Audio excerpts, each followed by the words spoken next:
Welcome to another edition of 360 Info Network right here on AM 1490 WERE. 360 Info Network is brought to you by the Cleveland Observer. It is a newspaper in Cleveland, and they are delivering information, knowledge, and wealth to the Cleveland community. We welcome you to another episode of 360 Info Network. With that, I'd like to introduce you to the founder and the creator of 360 Info Network, Brother Hamtonio. Hamtonio? Greetings, and salutations to everyone. Welcome to the show. Got a great show for you today. What you do for yourself depends on what you think of yourself, and what you think of yourself depends on what you know of yourself, and what you know of yourself depends on what you've been told of yourself. That is the question. What have we been told about ourselves? Because I'm a firm believer, if you feel better about yourself, you do better about yourself. So again, we welcome you guys to go with us on this journey to information and exploration on who we are and what we're supposed to be doing and our purpose and how we're supposed to take care of ourselves in this godly temple that we have. So we got a great show for you. Our good brother Vince is going to introduce our guest for today. Go ahead, my brother. All right. In just a few moments, I'm going to bring our esteemed guest to us.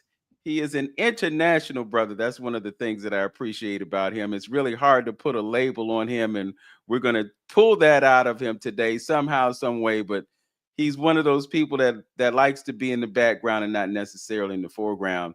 But before we bring him aboard, I just want to give you a quick announcement. We're going to have a spoken word event at Larchmere Arts this evening. It will start at 7 o'clock. We have a spoken word artist by the name of Butter, and she will be performing in percussion and poetry. Elijah Gilmore is the percussionist, and I am the percussionist as well. It's going to be catered by Chef Valentino. So we invite you to stop by Larchmere Arts this evening, 7 p.m. The doors will be open, and you will be able to come in and welcome yourselves to a good time. With that said, let's bring aboard Brother Taaqiy Grant. Brother Grant, someone who is not unfamiliar with Egypt, Kemet. He's been over there several times, and we're going to talk about that today. Also, Brother Taaqiy, I noticed that there was a Hapi Film talk with Jane Elliott, and I hope you will be telling us about how that went and what was discussed and what the subject matter was. I'm sure it was a very edifying broadcast. But with all that, I would like to bring you an executive producer of a few films. Hapi Films is one of them. And Taaqiy, I got to ask you, man, I want to give you a title, but I don't know what to say. So tell us what you want to be known as. Man, excuse me, I struggle with that myself in terms of, what I like to be referred to as. But I guess right now we'll just go, you know what? How about this? Creative the Hapi movement. Not even so much creative the Hapi movement, just the brother next door. I know that sounds corny, but Okay. all those fancy titles and things like that really doesn't do much for me in terms of impressing me. But first, I want to say thank you, brothers, for having me on. I appreciate it. It's nice to see you. It's been some time since I've been here, and great introduction, great work. Brothers are really consistent, and that's the thing that we need in this community is consistency. You don't see a lot of that. It's hard to be consistent because everyone has their own personal lives, but you brothers are really consistent in doing what you're doing. So keep keeping on and stay strong. Right on, brother. Right on. Like I said, we appreciate you for taking out the time too. And we appreciate your effort. Because we need all hands on deck right now. And I think some of our people is coming around and seeing the seriousness of this time frame and where we at right now. But again, it's happy to see them come along. Because we've been, what I'm saying, we've been out there, ringing the bell and everything for a long time, trying to wake them up and say, "Come on," But you would agree with me. Our ancestors said it's going to be a time when all shall be unveiled and revealed, and information is going to be out there for us to get. And for those who have ears to hear and eyes to see, those are the ones who are going to get it. So it is inspiring to see that a lot of our people are coming aboard, and information is being brought out here. But my good brother, now during that time, let's say 10, 15 years ago, it was a little struggle at times. What inspired you to make that move, and taking people over to the motherland, or what how old was you basically when you became conscientious about what's going on? So let me start in a chronological fashion. I had the good fortune of being raised in culture. Mm. Um, One of my closest friends, his father was executive director of the African Poetry Theater. Actually, we lived in the same building, and that's one of the biggest cultural centers in New York during those times. Like, well, it was the African Poetry Theater was there before I was even born, but we were like third grade when we started, when we connected in that time period. Also, while that's going on, my stepfather was a black nationalist. Mm. So there was a lot of, excuse me, there was a lot of books and information just always in the house. Mm. I wouldn't say I was active during those years, but the things were influencing. Mm. So around the time, early teens, 13, 14, is when I started to become inquisitive. And I wanted to know. And I began to uh, just question just different things, who am Mhm. I? How do we get here? You know, and then I started going on my own personal journey and quest for information. Now things are opening up, doors are opening, and it's like, oh wow, this is what's happened, Mhm. and then I became empowered, became aware, became awake. Um, the way I saw myself was different. When I looked in the mirror, I saw something different than I saw before. And this is very important because this is why this information isn't taught in schools, because it would have young black Transform. children Mm. believing in themselves. Mhm. I say this every time I tell this story, I say it this way. I learned, how can I say this? One of the first books I read was Destruction of Black Civilization. And this was junior high school. And it gave me something I didn't have prior to that, and that was Black heroes. Now, that may sound very insignificant to people, but that's so important to young black children or young children in general, just to have heroes that look like themselves, something that they can inspire to be positively. And that's what that book gave me. So having black heroes, now my trajectory changed because now I'm seeing myself on an exalted level because these are the people who, I wanted to be like, you know. Um, as we move forward, maybe about 10 years later, I had opportunity to take my first trip to Kemet or to Africa in general. And while I was there, I didn't see something. One of the things I didn't see was a lot of non-indigenous black people, right? I saw a lot of indigenous folks, Nubians and other Africans that were there, but I didn't see a lot of us that were there visiting. And I wondered why. And speaking in terms of visitors, you see people from all around the world when you're in Egypt. People, a lot of Asians, East Asians, and Europeans. They're there. They're walking around, they're marveling and taking pictures, this, that, and the third. But I didn't see a lot of people who look like us. And I wondered why. I went like, why aren't the people who are the descendants of these folks interested in what's going on? You know? So I said, it may be they just don't know that they should go and the importance of it. So this when I started doing the thing of Aket tours, and I started bringing people to the Nile. This is like back in 1999. So it's grown since then, and we're excited. And that also, and I know I'm kind of being long-winded here, but that extended into the filmmaking aspect and just traveling, having a camera in my hand, and that camera in the hand turned into content that developed the first films like Nubia and the Tekken, and it's been an amazing journey. Mhm.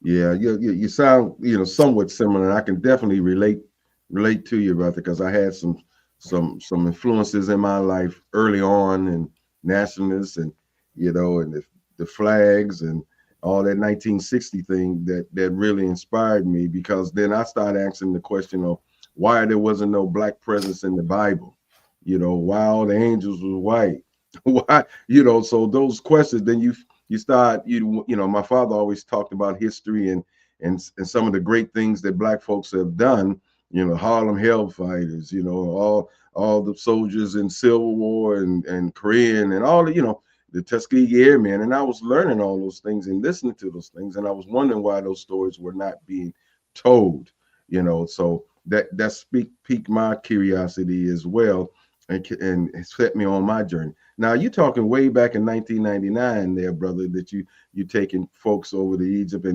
and trying to show people on their greatness. Like I said in coming on the show, that I'm a true believer. If you feel better about yourself, you'll do better about yourself, and have those. And people need to know how early on how important it is for young folks and kids to see people who look like them doing great things. And so you start bringing. So what were some of the things that you found that was interesting? On your journeys over there, and a lot of people tend to leave out Sudan and when we talk about some things, Yeah, some of the things. What can we say in terms of finding interest in the Nile? Mm, It's enlightenment. It's enlightenment. Is an awakening. I also believe there's a communication piece that's going on, that these folks are communicating with us, in the sense of they want us to know this information, right? mm, Um, Things were left the way they were to tell the story to people yes. like us. Mm-hmm. They were very intentional about teaching, you know.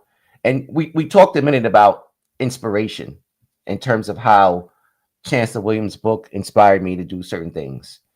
When you think about the way that now is written, right?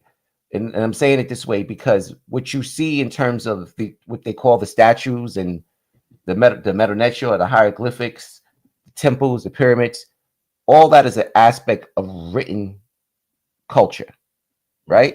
All Mm-hmm. that's an aspect of what I like to call three-dimensional Metanetia, right? Tekins, all those things, they say something. They're saying something to you. They're speaking to you. So with that being said, they were we see ancient Egypt sometimes as one sector of history, where it's many sectors of history. And those cats was actually inspiring themselves as well, Mm, generationally, right? So when we think of something like Cleopatra, who lived in the first century BC, she's closer in time to us today than she was to the people that built the pyramids. okay. That's how long of history it is. So the things that they put there were inspiring generations of ancient Kemet Mm-hmm. as they're inspiring us today. Because Mm-hmm. when you walk by as a young child and you see the statue of Ramses, you're like, wow, you know, Mm-hmm. that's somebody who I want to emulate, who somebody I want to be like.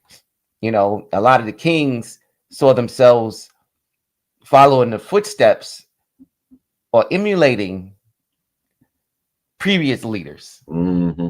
You know what I'm saying? Which made them stand on the toes and made them be great and do great works. Mm-hmm. And that's what we have to see this.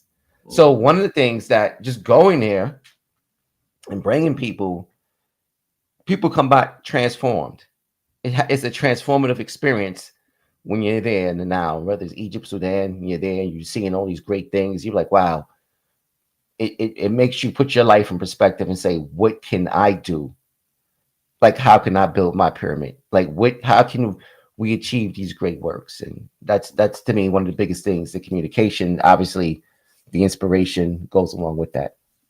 Yeah, that when you said that, when you talked about that, one of my inspirations, and I did actually travel with him back over to Africa. Dr. Finch, he would say, our ancestors knew that we was gonna be in this point in time, and that's why they carved the stuff in stone. So, and he also made a quote of saying that, so it's been so long that we forgot that we forgot. You know what I mean? you know, Yeah. so and I find it very interesting. For all that information, all those relics, all the temples and statues and things of that nature. I find it kind of interesting when you have a documentary that comes on Discovery Channel, things like that. They never get into the real spiritual systems of Ma'at and and things like that. And then you have these depictions in movies of showing Amun Ra evil or all this. I find that very interesting. What's your thoughts on that? Well, that's one of the reasons why I got into this is we have to tell our own story. That's right. We can't let other folks falsely interpret who and what we are and how we think. They don't want to touch things like Ma'at because Ma'at is way too African. In its concept and its thought and its practice. Dealing with a high moral standard is not something they want to really deal with. So they stay far away from things like that because now once you start talking about Ma'at, you got to talk about the origins and the people who created it. And you're like, yeah, let's not touch that. You know what I mean? Because now you're giving credence and evidence to the fact that Kemet is black. It's almost like locking up Richard Pryor in the tomb. Exactly. Exactly. So yeah, they don't want to mess with that. And the other part to that is they've always found ways to demonize or ridicule our culture so that we stay away from it. That's right. You know what I mean? Whether it's things like Tarzan, things of that nature. Like savages put people in the bowl, cooking them. Like Imhotep is, the great genius. They turned him evil. You know what I mean? So this is what they do. So it's important that we have our own narrative to what history is, so that we can teach our people and we can establish we can connect to our legacy. And if we continue to follow their legacies, we're gonna have some serious issues we have now. I'm going to say we haven't those particular issues, man. Yes. And it's let you know that it's some serious awakening going on still in the midst of all this chaos. There's an awakening going on, or a streamline of information. And I think black folks some black folks who are tuned in and plugged in are starting to really realize, that how, our legacy and how we brought civilization all over. I seen recently a short somewhere of somebody talking about Alexander Pushkin, far as in Russia, and they got a statue. So somebody's making a documentary, a movie, or something about that. There was information that our good brother in England, I forgot, Robin Walker, yes, that talks all about our black presence up in Europe. See, we usually give them Europe. We'll take Africa. Well, black folks is in Africa. European people is up in Europe. White people's in Europe. So that's where y'all. People don't understand that we were there too. And so I said that's gonna be the new thing that's gonna crack their head open when they find out that all the stuff that they have up in Europe, black folks brought civilization and was there before. So that's going to kill them. So the point I'm getting to, we're waking up and seeing our presence all over the planet, and some people are pushing back. And so what I'm coming to is that our Arab brothers over in Egypt, why are they pushing back? I see the pushback because of our awakening. What's your thoughts? Because you experienced that firsthand, my brother. So tell us a little bit about that. Wow. I'm that kind of actually caught me off guard because it's interesting when I look at this, I don't necessarily see pushback. What I see is a national, not even saying, when I say national change, I don't mean necessarily from the people in the street, right? Because there are different factions philosophically there. And let's make no mistake about it, Egypt is an Arab Muslim country. The far majority of the people there identify as Muslims, right? It's actually called the Arab Republic of Egypt. That is a name that they gave it.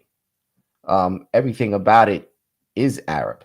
Now, is a part of what they would consider Arab culture. They don't consider themselves Arabs.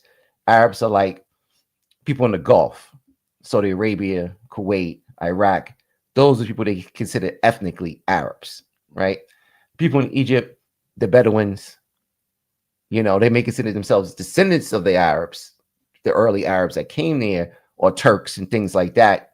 But nonetheless, they identify with Muslim Arab culture. The government, on the other hand, and this is going to be some type of a shift somewhere that we started to notice maybe about not 6 years ago, about 4 or 5 years ago, it started to kind of change their philosophy from the Arab rhetoric, because you got to understand something. And this goes back into something we were talking earlier about identity, right? During the late 60s, early 70s, there was a rise in Arab nationalism around that part of the world. West Asia, North Africa, essentially what they call the Middle East. A lot of those countries rose up against colonialism, against European colonialism, and they banded around the identity of Arab nationalism, right? And that pushed them forward to today. However, what you see there now is they're beginning to abandon that. It's no longer, the Arab Spring was a turning point during 2011, where we saw the fall of a lot of the Arab countries. And it started really before that. It started with, the first with Iraq, and it just kind of went on, Syria, Libya, Tunisia, Egypt. All those countries begin to change. Now their philosophy and their outlook is different in terms of how they identify themselves. So what I gather is that for the people there is they have to now find something else to identify themselves as, right? And it's easy just to say, hey, and we can't argue the fact that some of the modern day Egyptians are not descended from the ancient Egyptians. Not all of them are mixed. Some are mixed. Some are foreigners. All these different things. But some people, they have this. But one thing about Egypt is ironic. Like Egypt kind of reminds me of Latin America in the sense that they have done something. This is consistent in other pockets of the world as well. They have bred the black out of their families intentionally, right? If you go back, just say 40, 50, 50 years ago, some of these people that you see today, their parents were dark-skinned people, but they married lighter, and in the society, because of how it's structured and racism, and make no mistake about it, a lot of this racism was taught to them by the Europeans. They begin to kind of say, hey, they've kind of pushed segments of their culture or their populations, the darker segments, away, and some people died off and things like that, but they've bred that out, and they've done that very effectively. And you see pictures, we're not even talking about ancient Egypt. You just go back to like people who were the workers that were working in King Tut's tomb, things like that. And you see these folks, you're like, hey, they're all, black people. They're all dark-skinned people. Not even, again, we're not even talking thousands of years, talking maybe just about 50, 60 years ago. You see it. We saw with Sadat. Yes. You're right. So we saw that even with NASA as well. You saw that just recent history. And Sadat died at 80, I think, 81. So that's Egypt, right? That's the real Egypt. But that's the Egypt they don't want you to see. Forget about, Queen Hatshepsut and them. That we don't even talk about. We never had that discussion. Let's talk about 50, 60, 70 years ago, Egypt, and what that looked like in the streets versus what it is now. And then you'll get the real aspect of what's going on and what's happening there. But like I said, this is my thought on that. just in terms of global politics and seeing how the landscape has changed and you know what's going on in what they call the so-called Middle East, and I firmly believe that there's a reason why there's a shift moving away from Arab politics to what it is now, and it's easy for them, like I said, say, hey, we're no longer Arabs, now we are Egyptians, and they want to hold fast to this philosophy because that now kind of gives them a whole different path in terms of how the world sees them. I see. You know what I mean? So, but in the process, they're trying to hijack the culture. So it is what it is. But like I said, not all are foreigners. Some, they probably have some traces of DNA and some blood in them. We can't say that, there's no connection here. Especially for people what we like to call, or what they call Upper Egypt. Not so much in for those who don't know, the Nile River flows from south to north. So the southern part of Egypt they call Upper Egypt. And there, you're there, you'll see people that remind you of the folks from way back when. Yeah, this it is. It's just. I from what I've seen, it seems like there's an awakening and a rediscovery is maybe a good word. A rediscovery of our presence all over. Even because you have this debate with the Olmecs. We still go on and told it was they black people, and you see braids in the statue and helmets, Egyptian helmets and on their heads and everything, and we still having this discussion if those people was that. And then, but I remember running across something. There was some pushback a little bit from the people there. They was like, "Oh, this is our culture. This is our culture." Oh man, we and I'm sorry to cut you off, brother, but you just kind of sparked something. When Runoko Rashidi did the first interview with us, there were people in the comment section that were saying the exact same thing. This is our culture, trying to sell our culture, blah, blah, blah, and all this other stuff. And I was like, wow, this is interesting. But we know there was a black presence, African presence in the Americas without any shadow of a doubt, right? There's some speculation on how that culture got here, but we're firm on the fact that it was. We can speak to several different things. And those two brothers being Runoko Rashidi and Robin Walker, has done a lot of work around that. And I've had the good opportunity and a good pleasure to interview both of them several times about that said thing. Just talking about just products that certain West African countries had that they wouldn't have had if there was not contact from the Americas, and vice versa.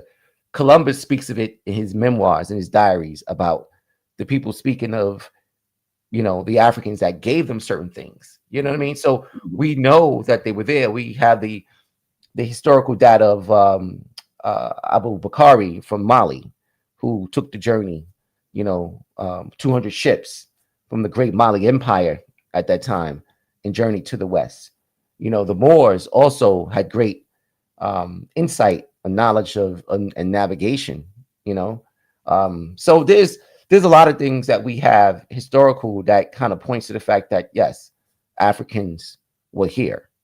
So that's something we can't let them kind of steal from us, because they will definitely try. And just to go back for a second, and kind of the same thing with the Egyptians, these people don't understand that their ancestors were black as well, but because of they live in a system of white superiority, they try to escape from that. And try to identify with something else, as opposed to saying, hey, my great grandfather was black. My family just found ways to be creative and breed it out of our lineage so that I look lighter, but not realizing that they themselves were, descendants of black people. And that's kind of what we're facing as well. Okay. All right. All right, you're listening to 360 Info Network right here on AM 1490 WERE. Our guest is Taaqiy Grant. He is the creator and I guess the founder of the Hapi Film movement. He is the executive producer of a few films that have been done under those auspices, and we are talking all things Kemet today. We're going to step away for just a few moments for this word from our title sponsor. It is the Cleveland Observer. Stick with us. We will be right back.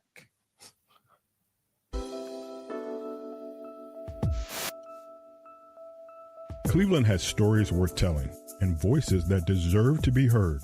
That's why the Cleveland Observer is proud to sponsor 360 Info Network with Vince Robinson and Antonio on AM 1490 WERE, where truth, culture, and conversation come together. Each week, host Vince Robinson and Antonio open the door to powerful discussions, from the arts and community history to the issues shaping our neighborhoods today. And the Cleveland Observer is right there with them, shining a light on the people and movements building a stronger Cleveland. Tune in to 360 Info Network and visit cleobserver.com to read, watch, and share more stories that inform, inspire, and unite our community. Because together, we are Cleveland's voice. Cleveland Observer, they're doing great things in Cleveland with the news, and we're happy to be a part of what they are doing. We're going to be bringing you content that comes from the Observer, and we're going to be sharing content with the Cleveland Observer. So it's a great partnership.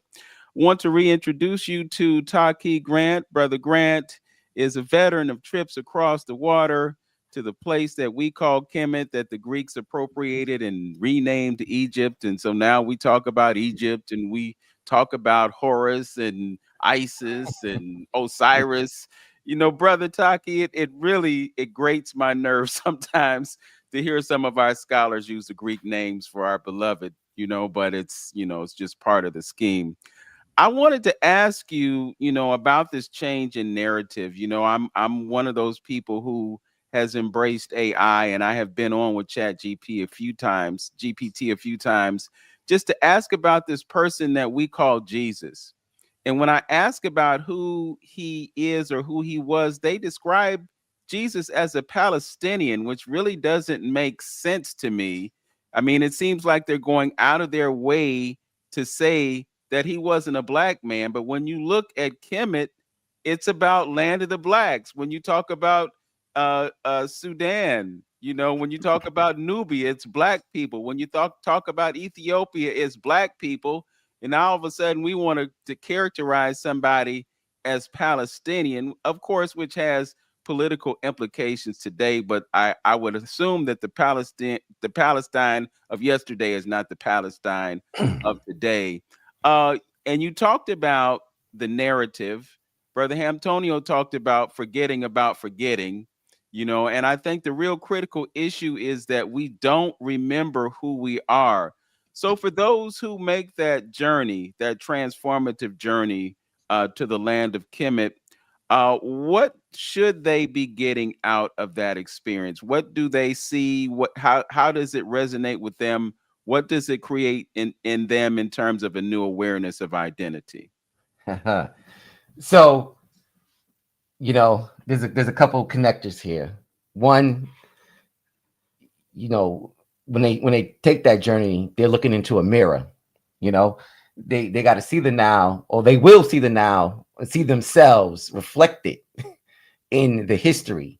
That's one of the things. Looking at ancient Kemet, especially when you travel with those who can show you that. And that's the important thing too, because Egypt is so commercialized, and there's two places: there's Kemet and there's Egypt. And I always told my folks, we go to Egypt to visit Kemet. But while visiting Kemet, they want you to see Egypt. The places that they have selected, and Egypt is very commercialized, right?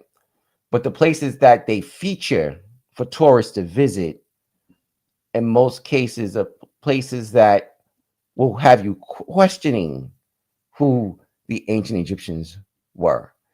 And particularly those temples, you mentioned Greeks a second ago, right? The Greeks are one of the many conquerors of Egypt, but as like the other conquerors of Egypt, they became something what I like to call Egyptized when they conquered Egypt. Mm-hmm. So when they got there, instead of imposing their will, their culture, their beliefs on the people, the Africans of Northeast Africa. They adopted the ways of the people whom they conquered. So they built temples along the Nile that praise African philosophy, but they have images of themselves, right? And there are a series of temples that the Egyptians love for you to visit that look like this. Because if you're an unlearned person, when you go to Philae or Komombo, Edfu, these places, you'd be like, oh, they were who I think they were. Not understanding that, no, that's a segment of history. And it's a segment of history that you should actually be proud of. The fact that people thought so much of you that they wanted to emulate you in every aspect. And they wanted to praise the African gods. You know what I'm saying? Mhm. This is why they came there, to learn to sit at your feet. So, but the narrative today, the political narrative, is take you to these places and let you see the Europeans, the Greeks, and the Romans, you know, on these walls, and you just now saying, hey, okay. Or they'll show you these images, you know. Mhm. They don't want you to see the greatness, the blackness. They don't really want you to see that. They keep those things hidden away. Those things they want to keep blocked. In the guise of renovation or rehabilitation, or I guess renovation, they begin to change the way things look as well. They start to paint these things over. Now they want to use lighter colors and things like that. So there's a very deliberate attempt to miseducate in that sense, and I've seen that firsthand. So when we go to Kemet, we take people to places that they don't necessarily want you to see, or we point out things in those places to be like, this is what the real history is. You know, so they have what I like to call a tourist sector, right? And these are very popular destinations. These are destinations or tourist locations that they feature to, you know, support a particular narrative, and that's done intentionally. One thing, real quick. And I'm sorry, because the brother Vince, there was a second part to that. So another piece to this as well is one of the things that I've seen people, you know, Egypt's also going to challenge what you've been taught in church, what you've been taught in school, right? What you've been taught in your homes, what you've been taught in the streets. It's going to challenge all that. What you have, especially for people here, Black people here in North America. When you go there, you now have to rethink everything that the preacher told you, because now you say, wait a minute, you mean to tell me we were building pyramids before the Bible was written? Oh my goodness. Come on now. So now you're like, oh shit, I gotta rethink everything. And I've literally heard people say this several times while we've been there. I gotta go home and rethink my life. Because everything that you've been taught, Egypt is going to shatter. Right? So now you're like, damn, this changes the timeline in the world. I mean, you know, you're like, wait a minute. We were math, science, astrology, astronomy. Hey, Taaqiy, we ain't even getting into the virgin birth story and all No, that. Right. We didn't even get that deep into it. Just the mere fact that you saw high civilization, civilization at its highest level at that time, prior to what happened next door, right? You know what I mean? I say next door, talking about Palestine. Prior to what happened next door, we were already kicking it. Prior to what happened on the other side, the other building in Europe, we were already kicking it. So now, they say Greeks invented, civilization. But then when you go to Egypt, you see that the Greeks stole civilization from the Africans in Northeast Africa. So that's what Egypt, that's the thing that when you go, you're going to see those things. You're going to see the mirror. You're going to see, you're going to be challenged now to be like, wait, I got to go home and, rethink this shit. This is not the way I envisioned it. And you're like, wow, history. So it turns the narrative history, it flips it upside down. Yeah. And it's really interesting too, how they want to protect against us knowing the truth. So they do what they can to censor us when we come to share the real history. I remember being there with Dr. Rashidi, uh, and we were in Alexandria. And the thing that was notable about that was that he said what the Greeks tried to do was an unreasonable facsimile of what the Kemet did. Yeah. You know, it's like this is not a flattering imitation because it's just such a lower quality. You know, it didn't really represent the quality of what we brought. Yeah, and not only that, I just want to add on to that. There was a technological piece to that. They didn't have the technology to do it. They didn't have the know-how, the skill set to do it. You know, and all the things, everything that they built in Egypt is a poor facsimile of what we did. You know? but Taaqiy, let's hit home. Let's throw a gut punch. I want to throw a gut punch. I'm boiling to say this. Here's a gut punch. We talk about, you know, and I think a lot of our African brothers and sisters don't understand, you know, living in America, don't understand that, you know, our African presence over there and how the Greeks came over and just plagiarized everything. And I try to remind them, and when they talk about, you remember when you was in school, they always saying, and the Greeks called them this, and the Greeks called them that. Like our brother Asa Hill, you say they was great name changers. Okay, so I'm saying all this to say is that I'm finna hurt somebody now. Our brothers, our fraternity brothers, and our Mason brothers who want to call themselves and use all that they think is Greek symbology, branding themselves and all of that, and don't know that that's African culture.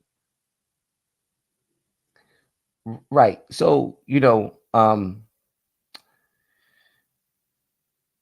they call them secret societies, right? Fraternities, sororities, Freemasons, things like that. This society was built on secret societies, by and large. The founders of this country, avid followers of secret societies. We come from a society of secrets. There's a difference, right? In its concept, in its culture, in its implementation. For us, the society of secrets was based on knowledge and know-how, and not on power and coercion and domination.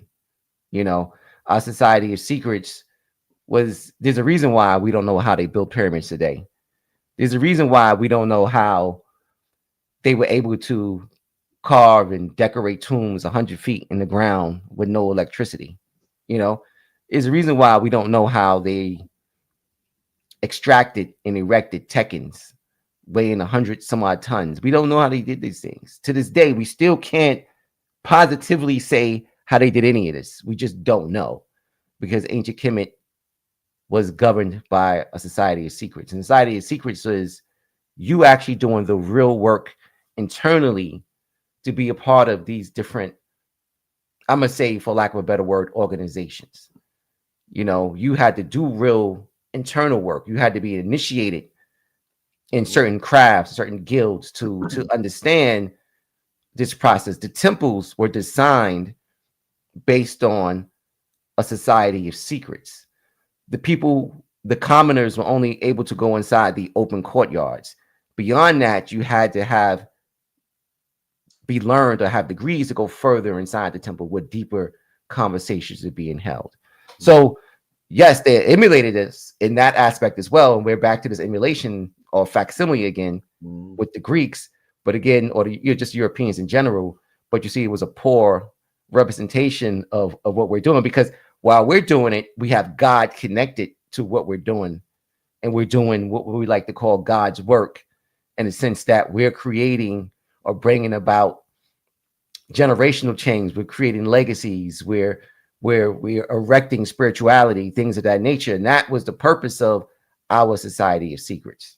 You know, I'm glad you brought that up, Brother Taaqiy, because when we look at the history of Kemet and looked at the mindset of the people, the understanding was that we are all divine beings. So we had the 42 declarations of freedom from sin. Right. And people are going through these every day and saying, not have I done this, not have I done that.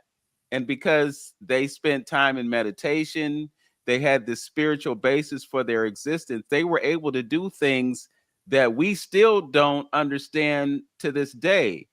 And then you have the advent of Christianity, which was based on an archetype that was created in the civilization of Kemet. And you had the paradigm shift, and now all of a sudden, only one human being is a divine being on the face of the planet, and it's the person known to folks as Jesus, who back then was called Yeshua, if in fact this person or this entity did exist as a being, because there's still debates about that. But the paradigm shift, and that paradigm shift changed our mindset so that we don't see ourselves as divine beings. Can you comment a little bit about that paradigm shift and the impact that it's had? Well, one of the things I like to say is, as Africans, we see creator and creation as one, right? There's no separation between creator and creation. You are God, having a human experience, as many like to call it. But so is the trees, so is the rocks, so is things that are created by the creators. You understand what I'm saying? It's all, you can't, if God is omnipresent and omnipotent, you can't take or add to that, take away or add to that. So that's the first thing. We see us as being a part of that. We don't see, as the Lord's Prayer says, "Our Father who art in heaven, holy be thy name." What Western civilization has effectively done, they've taken the creator out of creation, and you can't do that. And when you do that, what you in a sense will do is now you will have people not seeing themselves as being a part of God.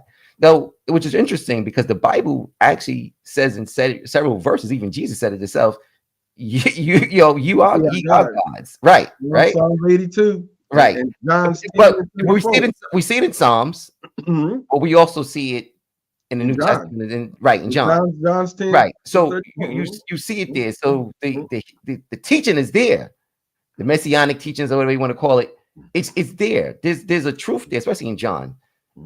There's communication there that's going to have you rethink that. Let's go back to being that you brought up John chapter 1, verse 1. Right. In the beginning was the word was God, and that word became flesh. What that is a manifestation of God. If you are that word becoming flesh, you are a manifestation of that. And what that's speaking about is creation taking form. See, the problem with Western civilization, it lost its ability to interpret or to speak to these things. John chapter 1 is the same thing as Genesis chapter 1, in that out of the darkness comes light. It's speaking of the evolution aspect of creation. It's the same thing as what we would call Amun Ra. Amun Ra is creation evolving. Amun is the hidden, unseen darkness. Ra is the light, the seen, the knowing God that we know. So what our ancestors did very masterfully was they figured out a way how to explain this conceptually. And this is how Amun Ra became. So, or just the aspect of us knowing that, or just putting it together and philosophically. So Amun Ra, Genesis, John, they're all saying the same thing. Even the Immaculate Conception, in some sense, plays a role in that as well, when it's speaking about creation being brought forth from nothingness, from the darkness. So that's kind of where that is. And if you really have the ability to kind of like put those things together, you can see there's really nothing new under the sun when it comes to that. And one piece, this kick that I'm on right now and dealing with nature, our ancestors, and I think, the Western society lost it, when they kind of took away that holistic viewpoint on everything is being connected. We tend to go around here and think that, God gave us dominion, so we the highest on the food chain, and we can do anything that we want, how we want, we can operate how we want. But our African ancestors understood the connection between the plant kingdom and the animal kingdom. And so they we may look at saying that, God created nature, but our African brothers say God is nature. And it's a difference. Yes. And that goes back to just the whole process of understanding that everything is God. Right? When you realize that. So one of the great African philosophies we formulated was the Asarian drama, right? Mm-hmm. So in the Asarian drama, it speaks of what? God dying and God resurrecting from that death. It's talking about the cycle of life in terms of everything in nature that we know and we see. Once it goes, new life is formed out of that. Wow. Yeah, you just touched on something. But go ahead. You know what I mean? So we were clear on God, evolution, cycle of life from a very early state. We were very clear on that. Mm-hmm. And we used what some of our great thinkers called great African thought and philosophy to explain these things. Now, here's going back to the Society of Secrets and what they call the mystery system. Because in the mystery system, these things are explained to you so that, so you're not confused by anything. There's no mystery system in their system. They don't understand it because they were poor students, right? They came to learn, but they didn't stay for the full lesson. That's correct. And I'm not even sure we were going to even teach them the full lesson. That's right. Because it took so long and took so much dedication for you to get to the lesson. Get to that point. This is why they was like, God damn it, we're going to just raid the library and take all the information. And Aristotle and Socrates, they wanted this information so badly that they just took and they stole it because they know they were not going to get it the other way. They weren't going to be able to kind of just sit down and defeat the masses and really get the knowledge. And that's the thing we always like, we talk about what we kind of discuss and how people's lives are impacted when they go to Kemet. One of the things we always like to point out is the fact that Egypt and, or Africans in Northeast Africa had a blueprint for success. And it's like reading, books by millionaires, the people who've made it on how to get there. Yes. Kemet was like that to the ancient world. Mm-hmm. They wanted their blueprint. They wanted their ways they figured things out. Mm-hmm. And not only from that, we've been talking a lot about culture, but there's a whole economic piece that we must discuss, because Egypt was what you like to call the world's first great mega economy. And things that they did along the Nile, they were only able to do because they had the economic engine behind it. Okay? And that's the important piece that we as Black folks have to understand, because I think when we look at Kemet, we see culture as what I like to call low-hanging fruit. So we grab it and we attach ourselves to it and we adore it and we walk around. We have unks and we have dashikis and different things and Nefertiti chains and all these different things that we do, not realizing that these people were masters of economics, right? And it was economics of the Nile that allowed them the know-how or the capability to build pyramids and build these elaborate temples and carve these huge tombs. They had that money. Mm-hmm. Mm-hmm. They had that resources. Mm-hmm. And if the resources did not exist, it wouldn't exist. And that's where, we talk about the facsimile. A lot of the things in the latter part of the history of ancient Egypt, from a technological standpoint, began to decline because they didn't have the resources or the know-how resources that they once had in previous generations. So it's an important piece there that we have to really understand. And that's what Hapi is really about, is really kind of bringing that forward, right? Because I just want to give you an opportunity to talk about economics and Hapi. We're winding down the terrestrial broadcast, and I didn't want to let escape an opportunity for you to make a request of those who are listening and watching us. So if folks want to get involved with the Hapi movement, if there's anything that you'd like to promote, I just wanted to give you a platform to do that before we transition to YouTube and Facebook and LinkedIn exclusively. Okay, so 2 minutes. Just go to happyfilm.com, HAPIFILM.com. And the biggest thing is sign up for the newsletter, right? Sign up for our newsletter. Stay connected. There was a individual here earlier who asked about the next trip. It would be spoken about in that newsletter. You follow us on all social media platforms, everything Hapi Film, Instagram, X, YouTube, Facebook, and just stay connected with us. And we're always on the move, and we're always doing different things. I spoke to Brother Lynn recently. We have some thoughts about doing something in the Midwest soon. So there's some things that we're going to be, some announcements we're going to be making in the very near future. Possibly coming back to Detroit. Not necessarily Detroit. Okay. Not necessarily Detroit, but definitely somewhere in the Midwest. All right. All right.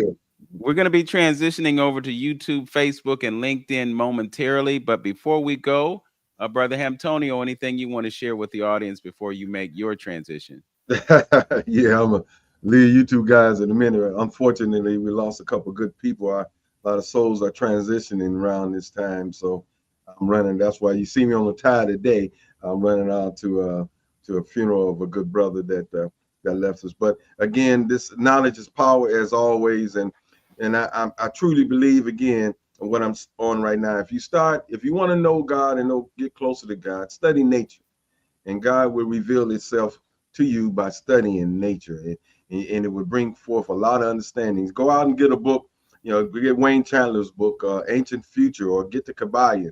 When you start looking at these principles and laws, and that will bring you a greater understanding of what's what we living in, this purpose of life and our connection. So, all right. With that, we'd like to thank everyone who has joined us on AM 1490 WERE.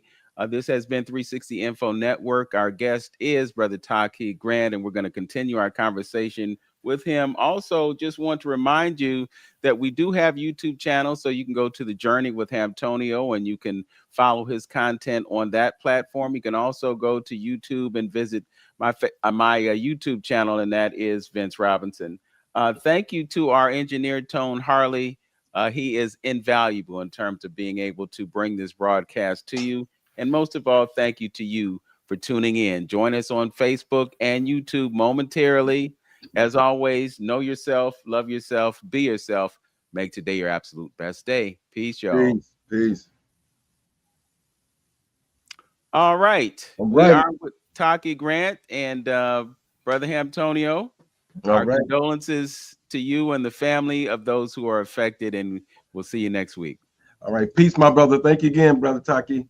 Listen, it's always a pleasure. Peace, brother. Sir. All right. All right. Brother Taaqiy, since we are on the subject of Hapi Films, you want to talk about what you have going on, and I know you're talking about possibly coming to the Midwest. I also know that if I'm correct, there was a broadcast with Jane Elliot. Yes. So we definitely need to talk about that and the significance of that subject matter. But what's going on with Hapi Films right now? There's a lot of new things coming out. We were kind of in the creation stage, or we're still in the creation stage of coming up with some new content. This new year, as we enter 2026, you're definitely going to see. I don't want to kind of put the spoil some of our introductions, but what we have going on. Definitely wanted to say, stay tuned.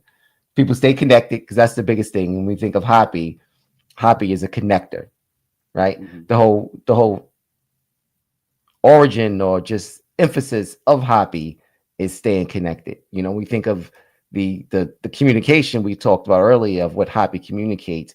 Hapi communicates unification. People being binded to one another. And that's what kept, when you look at the statues of the pharaohs in ancient Kemet or in the Sut Bitis, you'll see them in most cases seated on a Hapi, because they basically were Hapi gave them the authority to rule, because they can't rule a fragmented society. They were only able to rule a society that was unified, economically, politically, and culturally. And that's what Hapi is. Mm-hmm. So, for us, it's really important that, we bring togetherness and oneness to the community and healing to the community in that, because we're so fragmented in our thoughts and our purpose and our beliefs and just our economics.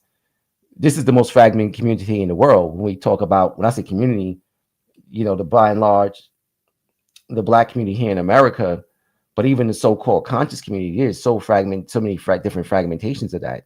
So it's like, how do we move forward or get to the next step if there's no unity, if there's no oneness, no togetherness? And we don't have to agree on everything because we're not. So just get that out of our heads. This is not even try to convince people to see things exactly the way you are or you do. Forget about that. And we've been talking about this since Malcolm. Like, forget about all that stuff, the isms, because it's not going to do us any good. And they have taken that page out of their playbook, and they've caused divisiveness and division amongst us, even in groups. You know what I mean? Forget about those across the street. We're talking about within the same houses. They'll have us kind of get into these different factions on stuff that we really can't even prove. You know what I mean? And then we'll start fighting and killing ourselves. So forget about all that. Find common grounds, but sometimes it's hard to do that because we can't even agree if we're Black. Yeah. Some are like, oh, we're not Black. We're this, we're that. We're like, God damn, we need to find something. And whatever that is, that glue, and stick to that and stop trying to force other people to kind of see it your way. Yes. Well, when you talk about division, we have this divide about our relationship to Africa or Kemet in Absolutely. the first place. I mean, Absolutely. you got this foundational American piece and, all of these different things. But, people forget that the first people on the planet were us. And we're all over the world. So you can't escape the fact that you have a relationship to that. You have people who want to deny that the enslavement process even happened. So are we saying that the dungeons that were built in Senegal and Ghana and places like that, they don't exist, or they're irrelevant? I really struggle to understand that, particularly having had the experience of going there and standing in that dungeon and feeling what I felt in that moment. There's no way that you can tell me that what I felt wasn't real. The history is real. And there's some people alive who had parents or grandparents who are part of chattel slavery, right? Forget about the books. Forget about stuff that you don't see. These are people here in this country that can speak directly to the cotton fields, tobacco plantations. You know what I mean? So let's not, certain conversations I feel we should not even have. Certain things, I think when we begin to argue these points, we breathe life into them, right? And we actually create a movement because we create dialogue that others who may be uninformed will hear and say, oh, yeah, there's some truth to that. And some people, listen, that's my thoughts on it. I'm not getting into arguments and discussions with people about things like that. I just refuse. Now, was numbers embellished, sensationalized? Perhaps, but you can't say the transatlantic slave trade did not exist. And before we went to break, we were talking about the importance of economics, right? And that's the biggest factor on the transatlantic slave trade, was the development of Western civilization from an economic standpoint. And we're not just talking about the America or North America, the United States. We're also talking about Europe by and large, got its genesis from the economics of the slave trade. You know what I mean? Because the goods that were produced here were then sold. You muted. Yes, excuse me. Were then sold to places in Europe, and this economic thing that they created was a global thing. So it was always based on economics. And this is one of the things that we kind of laid out in the Hapi film. And for those who are interested in watching Hapi, they can actually see it on Amazon or Tubi, or even Quelly TV as well. Now it's streaming on these major broadcast networks. They can just go watch the film. And it's important for you to see that because we speak about the transatlantic slave trade, but we try to look at it from an economic standpoint. And we see it from, we know that all the devastation and the horrors and the ma'afa, things that occurred with it, but understanding how Europeans were able to develop themselves by using that. And there was other slave networks before that, like the Trans-Saharan slave network that built a lot of what, the early parts of Europe and also parts of Western Asia as well. So there's a lot of these things that's going on, and we need to understand, we need to follow the money, so to speak. And like we said also earlier, how just understanding how Africa or Northeast Africa was the world's first great mega economy, where that came from. The agriculture of the Nile and developing it, the Hapi itself, right? The river, the rich silk that came from Ethiopia during the raining season, the inundation that made the ground so fertile. And from that, they was able to get sometimes 2-3 crops a year from certain fields that were able to get them a surplus that they're able to now to trade and neighbors and get certain goods and resources. And these goods and resources networks that they created gave them the wealth to be able to say, hey, we have resources here to be able to pay people, right? They didn't necessarily had money, but your payment came in other things. They were able to pay their workforce. There were no slaves in ancient Kemet. You had to be a learned, skilled individual to be able to do certain things. And they look for the best talent, the best masons, the best carvers, the best engravers. These are the people who were employed to do the work. In fact, this is historical data that Egypt was also the place for the first labor strike, right? They were striking Egypt when they felt the pay wasn't adequate to the work that they were doing. So they said, we're not going to do the work anymore. So they went on strike several times. And this is documented. So we understand how they were able to move money. And I want Black people to see Egypt more than just culture and history. And I think, again, that's when we look at this, we see the low-hanging fruit, which is, the culture and history. And these are things that are easy for us to grab. But I want us to grab a little higher and grab for the fact that our ancestors was masters of economy. And they understood their ecosystem to how it affected their economy. And I want us to look deeper into our ecosystems and turning our ecosystem to where we are today and mastering our economy, because that's what they did. Yeah. I'm glad you brought that up, because I wanted to ask you, what we could learn from them that we can apply here in America, and also how that ties into the commerce that's happening on the continent of Africa. I mean, truth of the matter is the resources are there, and Right. we're all the But same. the resources, Vince, I'm sorry to cut you off, but the resources are here. Mm-hmm. Are here. And, and listen, let's just be critical. Let's do a critical analysis of the Black community. We're failing at this, right? We see other groups come here from all other parts of the world, and they are mastering the resources of their ecosystem, and they're building communities, sometimes within the Black community. And they get so strong economically to the point where they begin to push Black people out of our own communities, right? We have to plant our feet firmly into our communities and deal with the ecosystems, and not just dealing with the real estate in the community, the retail and the retail stores, the grocery stores, things like that. And these are all things we've spoken about for years. This is not something that's new, and we cry about it. Oh, the Arabs come here, the such and such come here, they do this, they do that. Whose fault is that? This is something that we have to take control over, is our ecosystems. And basically, that's your economy. Take control of that in your communities.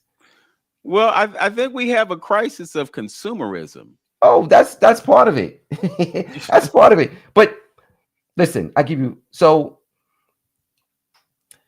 there are, listen, Black people there are so many other things that we can do when we're laying down the pillars or the cornerstones of ecosystems. And that's service provided things, the plumbing, the electricians, services that we need, dry cleaning, things like that. People laundromats, people are going to utilize these services. And if we have the fundamentals for people, the things that people need fundamentally there for them, they will support these things. They may still go buy Nike and all this other stuff like that, but the reality is our communities need to have fundamental things that we need for everyday living, right? And to start there, and mainly own the land. We have to own the land. We can't be renting from people in these areas. It doesn't work for us because they control the economics, they control the politics, and now when in controlling the politics, as Dr. Claude Anderson said, they control the police. If we live there, we need to control the economics and we need to control the politics of it. We can talk about Africa and trading and investing in Africa and making money that way. We can speak about that. But the reality is there's so much here. There's so much here we can do.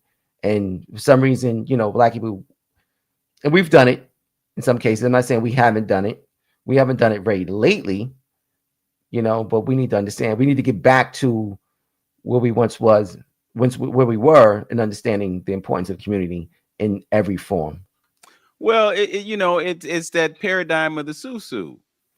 It's the 7 principles that we're supposed to be living by, the Nguzo Saba, cooperative economics. Those are really the pillars of our existence, and we're so far away from them that we only remember them during the last week of the year, and then we go back to sleep. When you mentioned Arabs, you didn't mention the Jews, but they look they're on another level. Yeah. Well, they're on a level of control. They're on a right. level of their communities. You see them, but they play on a different level.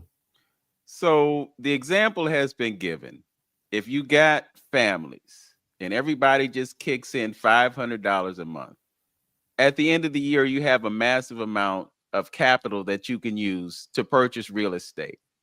You make sacrifices and then you create wealth by leveraging financial literacy, by leveraging your collective talents, and then you buy real estate, and before you know it, you have 4 or 5 different multiple income properties, and the family is getting over. But what we do is our grandparents worked hard, and they got the benefit of being able to pay for that house and own that house, and then they transition. First thing we want to do is sell the house, give up the land, give up some income producing property, and then go out and buy some baubles. That's what we do. We really have to change our thoughts about things because we want to wear those Nikes. Meanwhile, the millionaire that lives across the tracks is driving a Toyota Camry and wearing New Balance shoes. Yeah. So, Dr. J and others always speak of what we like to call the pyramid analysis, economics, politics, and culture. And we have to see them almost as a triangle, if I can kind of just, illustrate that. You have your culture at the top, at the pinnacle. And at the 2 sides at the bottom, you have your economics and you have your politics. We understand our culture gives us our deep values, our views, our worldview, how we see ourselves, how we see others. Our economics is our creative capability, right? What we create, our economics come from that. Our politics is our management capabilities, which helps manages the economics that we have. And on top of that is your culture. And the important thing about understanding the pyramid analysis is our deep values are going to help manage both economics and politics. They're going to tell us how we should, because essentially when people have this consumerism thought process, a lot of it exists because how they see themselves, right? When you look in the mirror and you see something of greatness, you don't necessarily need to adore yourself with the trappings of white superiority. You don't see a need for that. You also understand that when you are in commerce and dealing in business, the importance of being strategic with your economics, as well as being strategic with your politics. And these are the things that we're failing at because we don't have the foundation for deep values and deep thoughts that comes from African culture. So the important thing is for us to see ourselves as being who we are. And once we do that, it can then now help us with that. But the important thing is, Vince, when I really think about this, is we also have to see economics as being a lifestyle. You know, we have to have a different association or socialization when it comes to wealth, and see ourselves as being wealthy and know how to live in a wealth mindset. You know, because it's literally a way of thinking. We have to get out of survival mode and start doing things like that and do things more progressively. And that's where we're struggling in this community. And what I mean by struggling is poverty is a mindset, and it's a mindset that has been given to us, and we've traded abundance and affluence for poverty. Because coming out of radical reconstruction, our thought process was different. You know, the Booker T. Washington and the brothers there, they and the sisters, people that were doing those things during the late 1800s were coming into an abundance mindset and a mindset of creativity and not thinking about poverty. They were thinking about expansion and development. And this scared them. This scared them so much so that they created mechanisms to make us give that away and to accept welfare and poverty and being impoverished. Because people who are impoverished are the ones who want trappings all the time. They want things to help their self-esteem. So the name brands and things of that nature makes them feel better about themselves. You know, so when we think about just going back to that period, especially around the turn of the Great Depression, a lot of Black folks were okay because we already prepared ourselves and we knew how to maneuver during those times, and we weren't living in an impoverished mind state. We were living in an abundance mindset. Yeah. Well, you know, you talked about it earlier in our broadcast about us being an extension of the Creator. So when you look at what we enjoyed in terms of success in that radical reconstruction period that you talked about, we were being creative. Right. I mean, you look at all the inventions that we were responsible for, even now, you know, creatives, you Right. know, it's remembering who we are, you Right. know, Right. we're Right. connected to Imhotep. There are Right. multi-geniuses walking the Right. earth right now Right. that And probably have, go and he's ahead. connected to God. And that's the point. You know, our rhythm in our soul is what they covet so much. You know that thing, the devil always wants you to sell your soul. We've done that. And one of the things that I'm amazed, and not in a positive way, is how Black people have given up something that was so dear to us, and that's our music. Our ability to be creative musically, you know, and you see what's out there now, and I'm like, how do we allow this to happen? You know, how do we go from Marvin Gaye to what we have now? It's just I don't get it, you know. And that's a big part of us being in tune with who we are, and a way for us to communicate with each other, a way for us to connect to a higher source, because we have rhythm that gets us there, you know. And you see a lot of it in you know, throughout African culture. Even some of it was adopted in the churches here in North America, but it comes from that drum beat. That was the message, the voice, the vehicle in which we use to connect to a higher source. You know what I mean? So music has always been a connector for us, and they see that, they know that, and this is why they took it. You know, we allow them to manipulate and destroy that. There's no such thing as Black music anymore. Yes.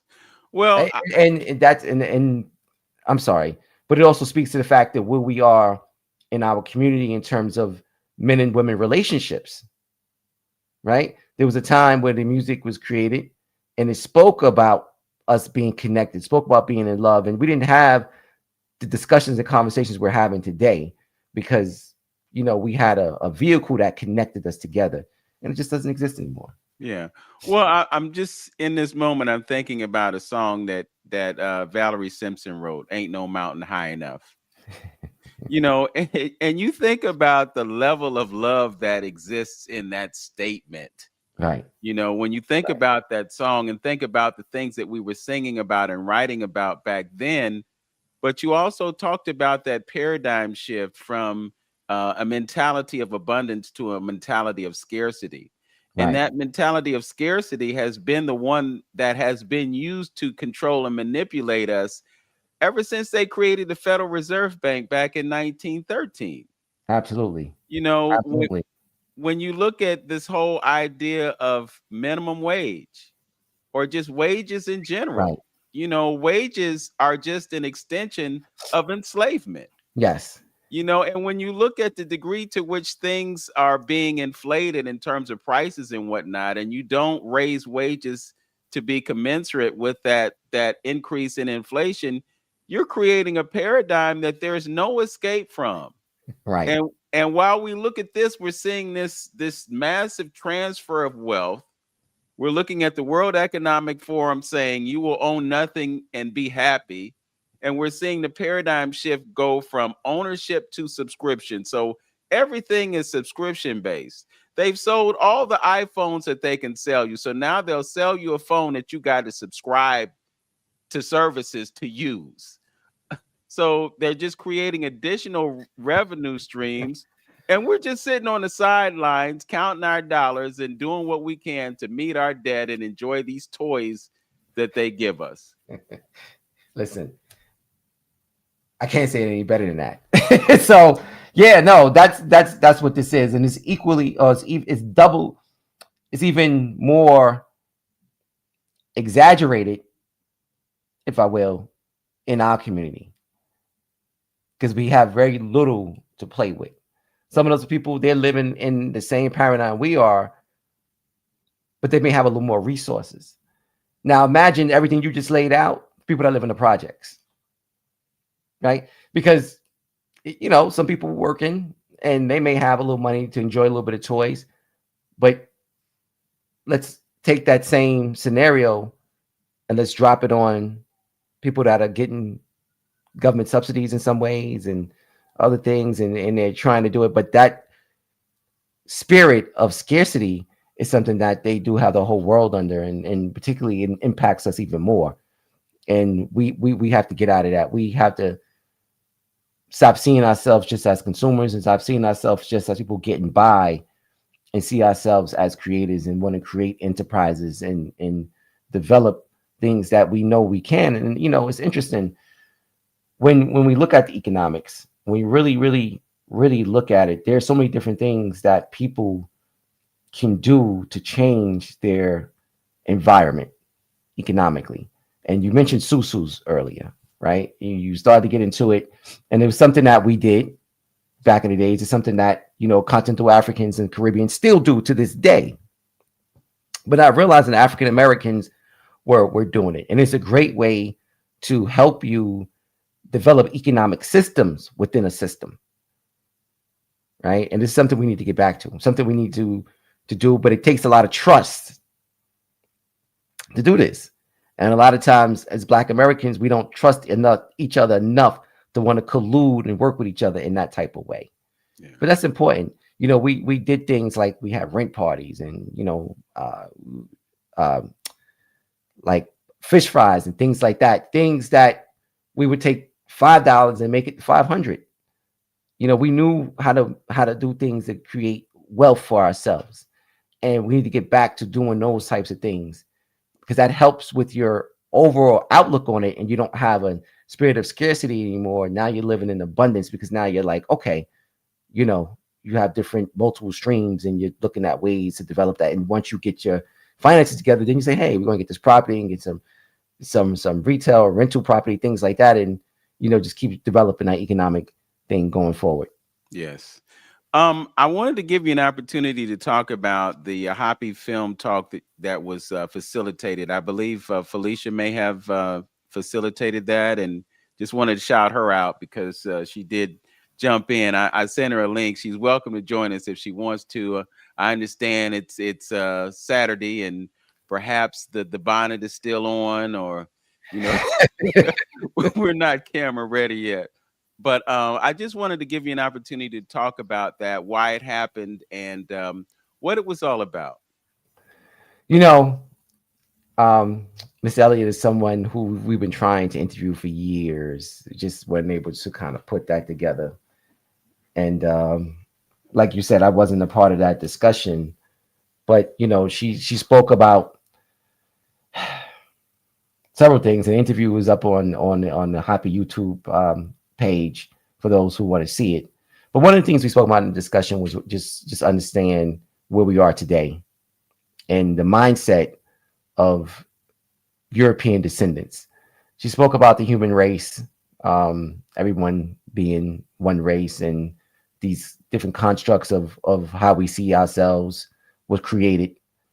And it kind of goes into aspects of what we have in a Happy film. We had this Dr. Jacqueline Badalore, who spoke about the invention of the white race.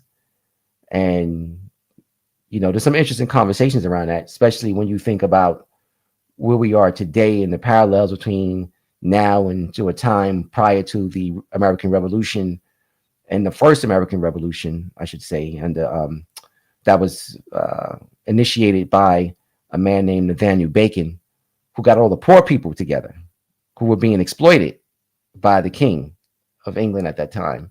And they rebelled and fought against the establishment because of how they were being treated.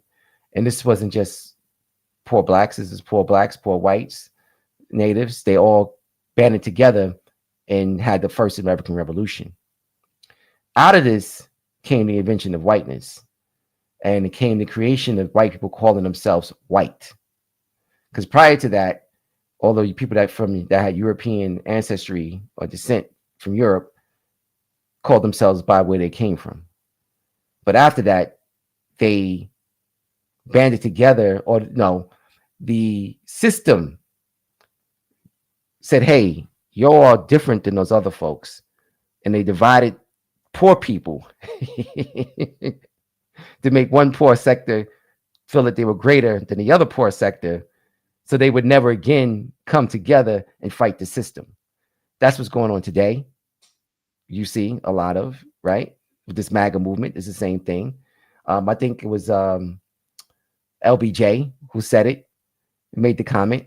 You can trick any white person to make them think that, I can't think of the saying right now. Help me out. I was going to look it up, but I know what you're talking about. He's basically basically saying that if you can convince a white man and he's better than a black man, then you can basically still pick his pockets. Pick his pocket, right? Exactly. So they've known this. They've always known this, and they listen. I'm not singing kumbaya songs here, but there's some realities to how this thing is being played out, right? And that goes back to again the spirit of scarcity, and people who feel poor and feel marginalized feel like they need to feel better than others, and that's kind of what we're dealing with. And that's a basic aspect of the conversation that Miss Elliott was having on the platform. Okay. I wanted to ask you about something else, Taaqiy, because I like to take advantage of having scholars on the program. And I was just thinking about the whole idea of polytheism versus monotheism, and Akhenaten and the impact that he had. And when you look at the writings of Raoul Nefer Amen, and this whole idea of the 11 laws of Ma'at, and the multidimensionality of our perception of something that we didn't call God, because there was no word for God in African language at a certain point. What impact do you think that had on us? And the other part of the question is, what do you think caused the fall of the civilization of Kemet? Wow, so let me just say this first and foremost. From a definition standpoint, the Africans along the Nile were not polytheists. That's the first thing. We were always, if you want to consider monotheism a thing, The Bible, the Quran, most religious texts speaks of the pluralization of God in the creative aspect. It's in Genesis, let us, that plural, make man in our image. In the Quran, they have the Allahumma. The Bible's the Elohim. It speaks of that pluralization. Ancient Kemet was the same thing.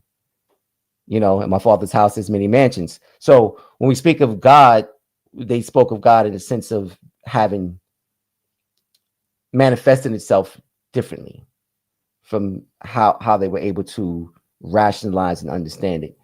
And one of the things that separates African thought from others is we know that we don't know ultimately, right? And what I mean by that is the stories we created around it were not to be taken literal. They were teaching tools, they were mechanisms, they were modalities of teaching. They were not used to be taken as, oh, Ra King walked the earth, did this, that, all these different things, or Sar did this, or Set killed. Because some people take this stuff literally. And that's kind of what happened to the Bible. They plagiarized our stories, Cain and Abel, right? And they take it for literal events versus, or the marrying Jesus, the Immaculate Conception. They take these things literally versus the meaning or impetus behind it. And that's what separates us from them, understanding our stories to be just that, just stories, and not looking at the meaning or the meaning or the spirit behind it. So when we understand that, our perspective on God becomes very different, because now we're looking at it as something it's constant, it's teaching, it's evolving, it's something that's around, we are part of, we are manifestations of everything we see, taste, touch, and feel is a part of that. So that's how I see it. In terms of Akhenaten, and this is where I personally differ from a lot of people, is I don't see him as the creator of monotheism, right? I see him as a traitor to the culture. So you talked about how ancient Egypt fell. I pinpoint, when I look at any particular time period, is that period of the Amana period. And I see this is one of those times when we allow things to happen because of his philosophy and his thought process and how he viewed world politics, right? And what I mean by that is, and another thing too, by him, I don't want to get too far in this, but let me just say this. Akhenaten was not, prior to him, his ancestors, his forefathers, I'm not saying his forefathers, not really his ancestors, his forefathers and foremothers fought for their independence, right? Few generations before him, not very long, before. In that, they had a battle cry that they said, never again.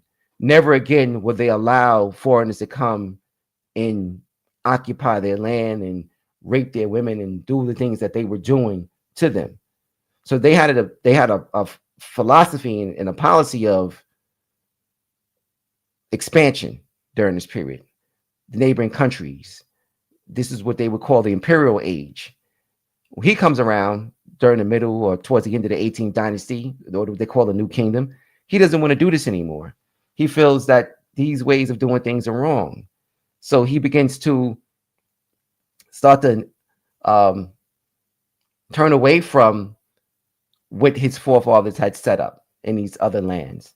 And that allowed for them to get stronger, and then they begin to attack again. They lost valuable, assets they had, and they had to try to regain, but it was never the same after that, and you saw the steady decline. I mean, Ramses, his father, they were able to kind of bring it back a little bit, but that was pretty much towards the end of what they call the New Kingdom, and which, it was a rapid decline since then. The last great pharaoh of that period was Ramses III, and after him, we saw what we had, what they call the third intermediate period, which it never really rose from again. Mm-hmm. So I like to always look at that period and say, hey, this is the turning point right here.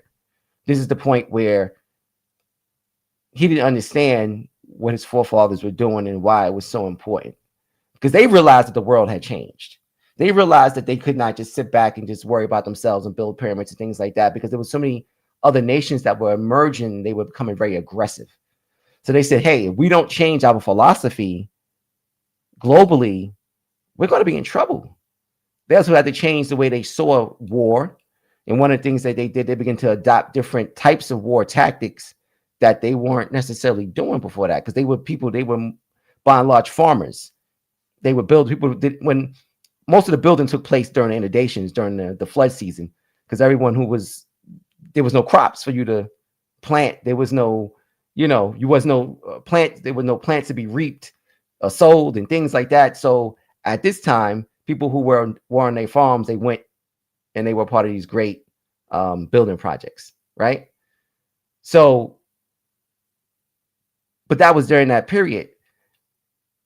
They began to see that other nations were becoming very aggressive and strong militarily, and they were beating them on the battlefield. So they say, hey, hold up. Now we need standing armies. Now we need to figure out ways to defend ourselves. And this is where you see the chariot being incorporated into their strategy. You see the different arrows and battle axes that were being employed. And they said, now we have to have a military that's going to go to these foreign lands and check these people, because they just couldn't sit back anymore. But Akhenaten didn't really see it that way. And he wasn't really about that type of life, as they say. And pretty much after that, it was a decline. And one of the points to be made here is, like, the Battle of Kadesh was in like modern day northern Syria, was one of the great crossroads of trade and commerce. Again, being the world's first great mega economy, they understood trade routes, they understood resources, they understood management of resources. So this is something that they wanted, something they coveted, and they had for a while. But Akhenaten allowed that to fall. Ramses, the great Battle of Kadesh with him and the Hittites, was ultimately ended in the world's first peace treaty between the Egyptians and the Hittites. But that came from that. So they had to kind of settle on how that was going to be done. Whereas before that, they occupied it, and they had it as a stronghold. We have to kind of put that in the context of what's going on geopolitically today and how trade routes are so valuable. You know what I mean? Our ancestors, Africans, were the first people to really understand that and controlling these networks, because they controlled the resources and the politics there as well. So we were great at that, but he didn't want to see it that way. And there's testaments to this in what they call the Amana letters. The Amana letters were correspondence sent from the people in Asia to Egypt saying, hey, we need help. We're being invaded, things like that. And he ignored a lot of these things by and large. He didn't have the impetus his father was. His father was a great man. Amenhotep III was one of the greatest pharaohs Egypt seen, but he was also, a connoisseur of different things, military, diplomatically. He was that person. His son ultimately wasn't. And, he destroyed the capital, moved the capital to a different place, and it hurt. Not only from the political standpoint in foreign lands, but also what they were going on nationally within Egypt, closing the temples, impacted the culture in throughout the land. He opened up some new temples and confused people. And like I said, that pretty much was that turning point right there. Okay. I really appreciate that history lesson. And I'd also like for you to comment about Taharqa. Taharqa was one of Dr. Rashidi's favorite pharaohs. Could you talk about the impact that he had during his time? It's interesting. I'm sitting here and I'm looking at this, and I hate this title. The Black Pharaohs. Mm-hmm. I hate this. It's supposed to be a representation of Taharqa. But there's a saying we have, the Wahimi Wasu, the Great Awakening. And that history along the Nile occurred several times, and it would reemerge, and it would recur, and it would resurrect itself once again. So we spoke a minute ago about the Third Intermediate Period, which is about maybe the 10th century BC, where Egypt went into a decline. All central authority collapsed. There's no central governing. Everything is falling apart. This is what they had. The first one after the Sixth Dynasty. The second one with the Hyksos comes in, somewhere around at the end of the 13th dynasty, after the Middle Kingdom emerges, it falls apart. Then you have this second intermediate period, which the Hyksos central authority collapses. And generally, when that happens as well, it allows for outsiders to come in because you have no government to really fight against them. And a lot of these outsiders has influence, and then they begin to divide and conquer because they'll maybe pick someone who they align with, and that person is a foreign puppet, is a puppet of foreign governors, things like that, and that happens, So you see how America with these coups, like they're good with that, you know what I mean? So they pick who they want, and it's the same thing. We've been doing this since the beginning of the time. Towards the end of the New Kingdom, you see the third intermediate period. Again, Akhenaten is a turning point for this. It goes into the 21st dynasty. Then you have this collapse once again.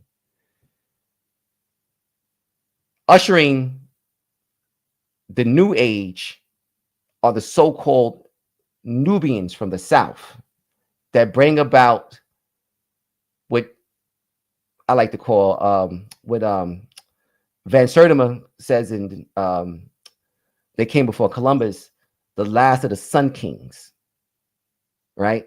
Because this new era, which brings us out of the third intermediate period, the Kushites, that comes from Napata and Merowe and those places that reunite Egypt again under unified rule. Taharqa just happened to be one of them, but it starts with Pianki, who I believe is his uncle, who initiated that first initial challenge. And then from that, but they weren't fighting Egyptians. And this is where this notion of Nubians ruling Egypt, they didn't rule Egypt. They were ruling their homeland. That was their land. It has always been their land. This is why I hate that word Nubian so much, because it makes it seem like they were foreigners and they were outsiders. These were Africans that lived along the Nile, and they unified the land, this time with a longer empire. It was stretched from what we would call today the fourth, fifth, sixth cataract all the way to the Mediterranean. So Taharqa being a part of that expansion was very significant. Taharqa, Shabaka, Pianki. When you go to Kemet, you still see there and it is this history that supports the fact that the Egyptians, or so-called Egyptians, rejoiced when they saw them because they were tired of being ruled by Asiatics. So the Africans that came up from the south were able to do this. And these were seeds that were planted years prior. So here's the part that they don't want to tell you, is that the so-called ancient Egyptians expanded. I wouldn't even say expanded, but they unified southwardly. They've always had this thing of unification. And it wasn't necessarily about, they had their fights, but there was other groups that they were fighting, But when they went south, they built temples in places like Jebel Barku and places like that. And they had institutions of learning there, so that when it came time for them to rise, they did in a way that we never saw before. And they also continued that history further on. The civilization began to move further south. One of the things Chancellor Williams points out in Destruction of Black Civilization is the line of the blacks moving. I know I'm jumping around here a lot. I'm sorry. But the line of the blacks moving further south. So you see civilization being sprung up in places in Nubia after Egypt falls. So it never really falls, but it just moved. You see Napata, which has the largest pyramid field in the world. There's over 73 pyramids constructed in Napata. There's more pyramids. There's enough. It's almost, Egypt has like 100 and something pyramids. There's almost as many pyramids in Napata there is all of Egypt. This is one pyramid field in Nuri. Not even Nuri, put Nuri, Kuru, the pyramids of Jebel Barku. You add all them up, you almost rivaling Egypt in terms of construction of pyramids. So this is an amazing history that we don't really touch. And this is, where Taharqa was actually buried in Nuri. So when we talk about this, it's something that we really need to understand, how the civilization, being that there was so many foreigners in Egypt, was really hard to do what they needed to do. So it kind of sprung up in other places. And people, they migrated south to escape persecution. They fled and they went into places like that, and when it came time for them to rise and regain their homeland, they did. You know, as I'm listening to your discourse, it's just reminding me of how valuable that visit is when you go to Kemet or Egypt, to go with someone like you who understands the history and can give the history and give it its proper context. I'm just wondering if there's anything that you can share with those of us who are viewing right now to prepare us for making that journey, to perhaps get a foundation that will make it an even more informative experience. Watch Happy. That's one of the first things I'll tell you. Watch Happy because it's important, because it kind of lays out, part of it. Egypt is a very long history, right? So it's part of it. Read Destruction of Black Civilization. Read um, Stolen Legacy. Read these books. There's so many other books that are out there, but you have to read these publications, read these books, give yourself a foundation in this information. And this is some of the things that we tell all our folks when they visit: to prepare yourselves, right, prior to going, because you don't want to sound like a foreign language while you're there. Because what you're trying to do, you're really trying to condense 3,000 years into like 8 days. You can't do it.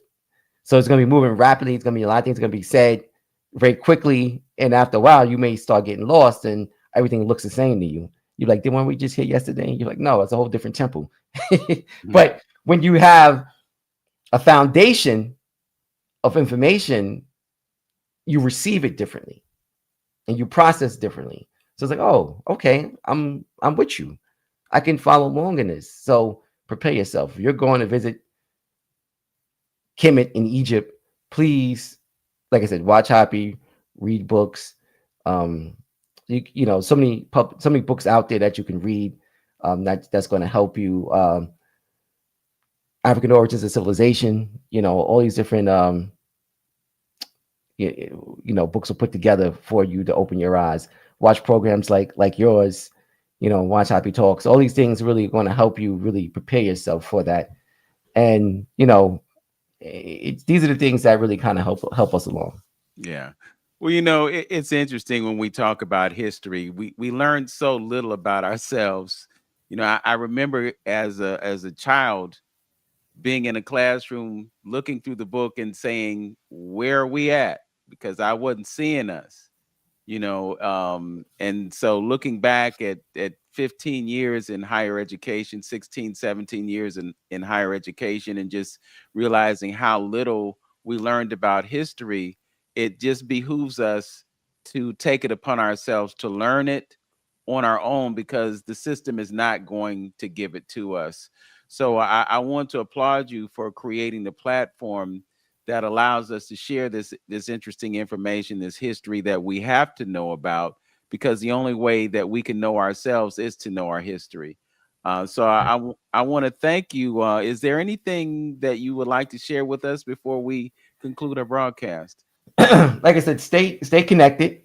That's important, for all things Happy, and join the newsletter. And definitely want to give shout out to the Happy team, Felicia, Hassan, the people who do a lot of the hard work. It's a lot of hard work that goes into it, especially when you're a working person. We have careers and people working in families and things like that. But we feel that this work is important, and we make the sacrifices necessary to do what we do. And we definitely want to say shout out to them, and shout out to people like yourself and people who are in the same, in that same spirit. And I think it's important for people to understand that, we do this because we care. We do this because we want to make a difference. One of the things that got me into doing this work that I do is the fact that I looked around. So I see after reading Destruction of Black Civilization, Chancellor Williams has already transitioned for many years. And I looked around to see some of the other great people who left around these books and these great works for us to read, and so we can learn about ourselves. And I realized they weren't here anymore. And I looked around again and I saw people who were of age, like the Dr. Ben and the Dr. Clarks, and I realized they weren't going to be around much longer in flesh. And I was like, damn, where does that leave us as a community if all our great people are at transitioned or about to transition? I realized that we must do something. on an individual level, then you have to really get serious about it and look in the mirror and say, what am I going to do? What is going to be my contribution? How can I help? How can I assist? And we all have to have that same mindset. We all have to have that look in the mirror moment and say, what am I going to do? Yes. Because that's the only way we're going to get through this, if we're all preparing ourselves to do something. What are you going to do? And that's where we're at. That's where we are and happy. And that's how we live our lives in terms of what are you going to do? And I remember asking myself this question: what is going to be your contribution? So you mentioned earlier that the film is available on Tubi. It's Amazon and Quayle TV. okay. All And right. if there's those who still want a DVD, they can go to happyfilm.com, and we still have DVDs for them. Some people old school, they like that. Mm-hmm. Streaming platforms aren't for everyone in our community, but it's available. You can turn your TV on right now. Tubi is free. Yeah. Download the app if you don't have it, and HAPI, boom, it'll pop right up, and you can start watching it. Okay. Well, we're gonna make sure that we put links in the description for this video so folks will have access. If you get the DVD, you won't have to watch commercials on Tubi. That's the good news. Yeah. Amazon is no commercials too, but it is, but yes. Yeah. And Quayle, I believe there's no commercials on Quayle as well, but yes, there's commercials on Tubi. Yeah. All right. Unless you get one of those softwares, because you can get software that will block commercials on YouTube. I don't know about Tubi, but I know you could do it on YouTube. But YouTube don't want me to tell you that, so forget that I said. Brother Taaqiy, thank you so much for joining us. It's always a pleasure to connect with you. I'm just thinking about what you shared, and I'm like, man, I need to get on that next tour, because I'm sure there would be so much more, and I won't be in documentarian mode, at least not to the extent that I was before. Because when you're running around with a camera, you can't take everything in because you're focused on what you have to capture for the sake of the film. So I missed out on so much when I was over there with Dr. Rashidi, but I think it would be a great pleasure to be over there with you and have you share what you are able to share. And those of you who are connected to Brother Taaqiy, I think you're doing a great thing. So we will continue to support your efforts and raise awareness about the Hapi film movement. So again, thank you for joining us today. Thank you so much. Appreciate it. All right. And as always, know yourself, love yourself, be yourself. Make today your absolute best day, everyone. Peace.